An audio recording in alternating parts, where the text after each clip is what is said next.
نکالتا ہے، ہی کرتا ہے، ایسے ہی جیسے کوئی بہت بڑا یہ کام کر رہا ہے۔ بسم اللہ الرحمن الرحیم۔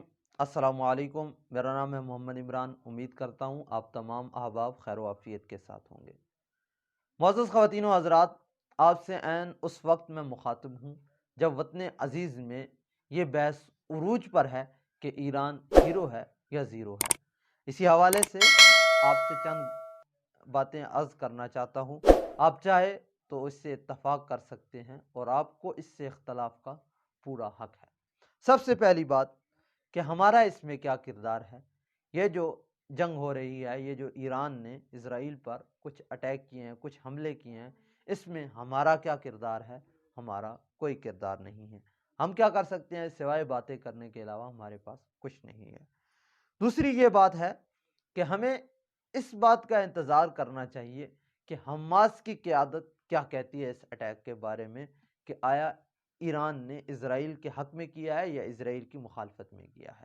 اور تیسری یہ بات ہے کہ بجائے ہم اعداد و شمار کے یہ دیکھیں کہ اس اٹیک میں کتنا ایران نے کتنا بڑا حملہ کیا ہے، کس طاقت سے کیا ہے، اور اسرائیل کا کتنا نقصان ہوا ہے، یہ بھی بالکل جانے بغیر ہم لوگ کسی ایک طرف اپنا پلڑا بھاری کر دیتے ہیں، کسی ایک طرف جھک جاتے ہیں، جو کہ بات انتہائی غیر مناسب ہے۔ یہ ساری بحث بالکل اسی طرح ہے جیسے کہ ایک آدمی کہیں لکڑیاں کاٹ رہا ہوتا ہے اور ایک شخص بالکل اس کے سامنے بیٹھا ہوتا ہے، تو جب بھی وہ اوپر سے کلاڑا مارتا ہے تو سامنے بیٹھا ہوا شخص اپنی یعنی کہ آواز نکالتا ہے، ہی کرتا ہے، ایسے ہی جیسے کوئی بہت بڑا یہ کام کر رہا ہو۔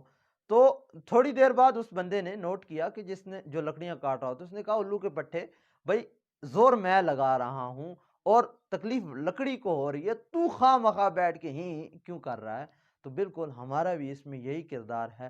دو لڑ رہے ہیں، ہم خواہ مخواہ ہی یہاں پہ کر رہے ہیں۔ ایک بائیکاٹ ہے اسرائیلی پروڈکٹس کا، ہم سے وہ تک نہیں ہوا اور باتیں ہم سے کروا لو بھائی، اللہ ماشاء اللہ۔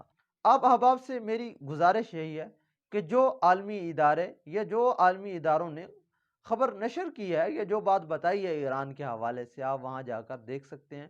بی بی سی نے بھی رپورٹ کیا اس پر، بہت زیادہ اور بھی ادارے ہیں جنہوں نے اس بارے میں رپورٹ کیا ہے کہ آیا کہ یہ حملہ کتنا طاقتور تھا، اس سے کتنا نقصان ہوا ہے۔ تو آپ اسی پہ اتفاق رکھیں اور خواہ مخواہ خود اپنے اندر ایک نا اتفاقی کی صورتحال نہ بنائیں۔ اللہ تعالی ہم سب کا حامی و ناصر ہو۔ فلسطین کے مظلوم مسلمانوں کی اللہ تعالی قدم بہ قدم مدد فرمائے اور ان کی حفاظت فرمائے، اور جو لوگ ان کے ساتھ کھڑے ہیں اللہ تعالیٰ ان کی مدد و نصرت فرمائے۔ ملتے ہیں انشاءاللہ اگلی ویڈیو میں۔ اللہ حافظ۔